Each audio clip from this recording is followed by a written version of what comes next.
If you're watching this video right now, I'm assuming that you're getting ready for the National Registry exam. So I just want to go over to the NREMT website. I want to make sure you were aware of some things so you understand what you need to know in order to pass this exam, and some things along the way that, quite frankly, will probably make you feel a lot better about taking the exam. So the first thing we want to talk about is about the examinations. So there are two different types of examinations. So we have adaptive examinations and linear examinations. So let's talk about that first. So the EMR, the EMT, and the paramedic level, these are adaptive examinations, okay? Now, what an adaptive examination means is that once the NREMT, the computer, believes with 95% confidence that you have either passed or failed the exam, it will stop you at whatever question you're at. Now, the advanced EMT exam is a linear exam. What this means, the linear exam, you take all of the questions. And I'm going to break down the questions in this video. I'm going to break down the fees. We're going to go one by one. We're going to explore NREMT.org together. So hang with me, okay? The first thing I want to bring to your attention on my big list here of items is, I'm going to scroll down here to what we call pilot questions. Folks, did you know during this exam you are going to be shown questions that will not even go towards your score?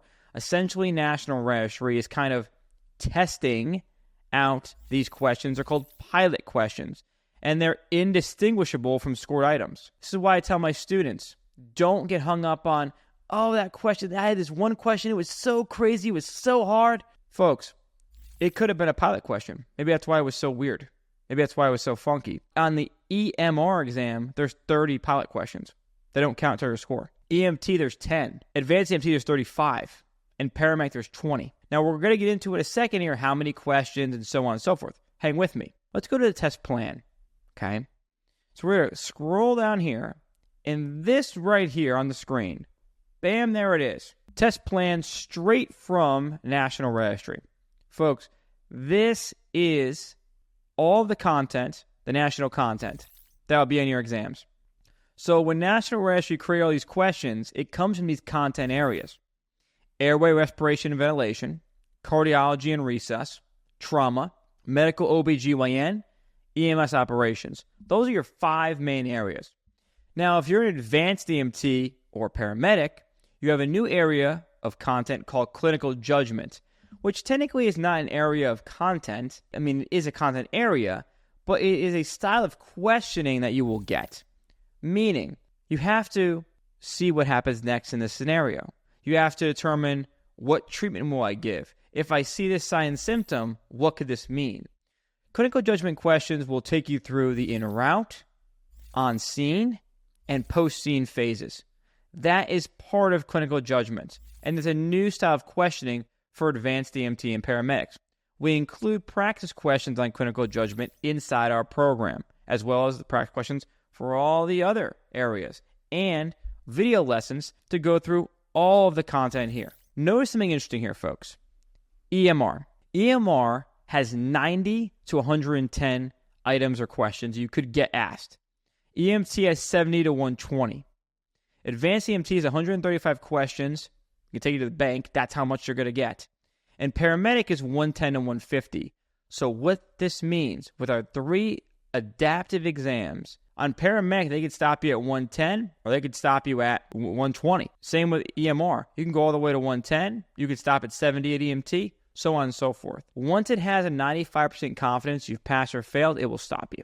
Okay? Now, here's the deal with these exams, folks. EMR. EMR exam, you only get 3 attempts. There's no remedial training with EMR. So with EMR, you either pass the exam on your first, second, or third attempt, or you have to go back and do a brand new education program.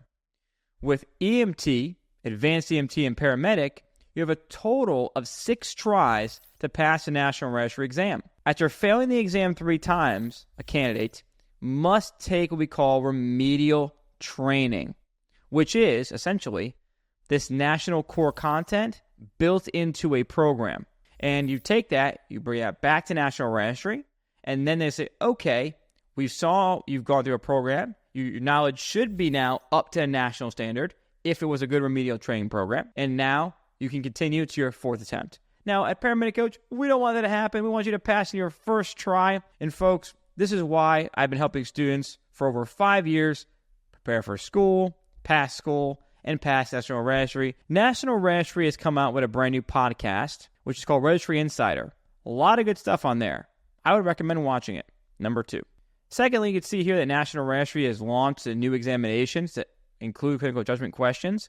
I'm going to click Learn More. This page you should definitely look at if you're advanced EMT or paramedic. I'll just scroll through pretty quick, but essentially here it goes through. I'll just keep here. Here we go. Everything you need to know about these new advanced EMT and paramedic exams. And if I scroll down here, it gives you a test plan. It again reminds you of the new categories that we just went over. And all the way down here, I'll just show you real quick. It gives sample items that you can actually test out right now, okay, for advanced EMT and paramedic. Now, let's just go to the home page again.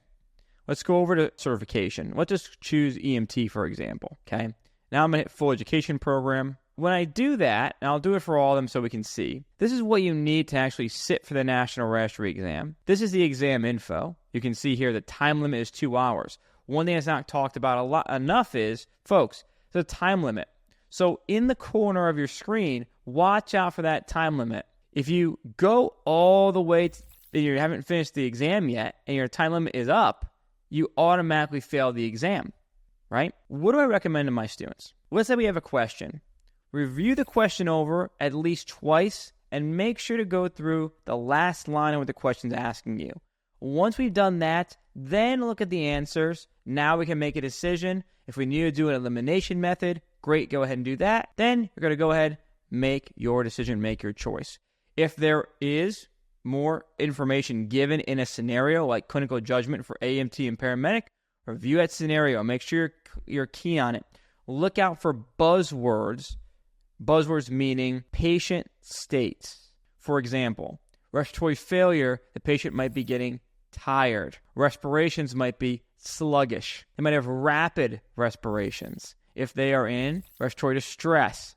So look out for these buzzwords or descriptive words describing the patient condition. A lot of times can lead you to what's going on with the patient. The exam fees. So for EMT, the cognitive exam fee is $104 per exam.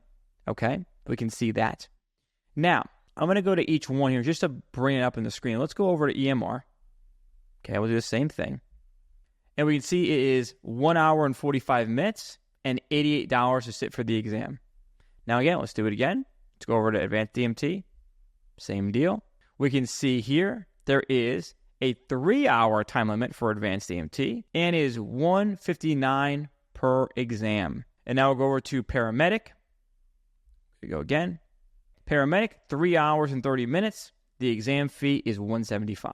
So again, my goal of this video, folks, I want to make sure that you are aware of all the general and basic information you must know to get prepared for National Registry. So if we go back through, what is the bottom line? Okay, let's go back and let's check that out. Again, folks, this right here is your bread and butter. This right here is what you need to be studying. Airway, respiration, and ventilation, cardiology and resus, trauma, medical OBGYN, EMS operations. Those are your core study areas on what the questions are going to be asking you about. You have to know those things cold. Now, here's what I teach my students. If we're talking about diseases and emergencies, we have to understand, number one, you have to explain to me simply what the disease and emergency is. Number two, you have to explain the risk factors of this even occurring. You have to know the signs and symptoms. You have to know the treatments. Inside my Video Vault program, it's the first link in the description. I give you an entire worksheet. I call it my signs and symptoms worksheet that goes over all that for all the emergencies, all the diseases you must know in EMS.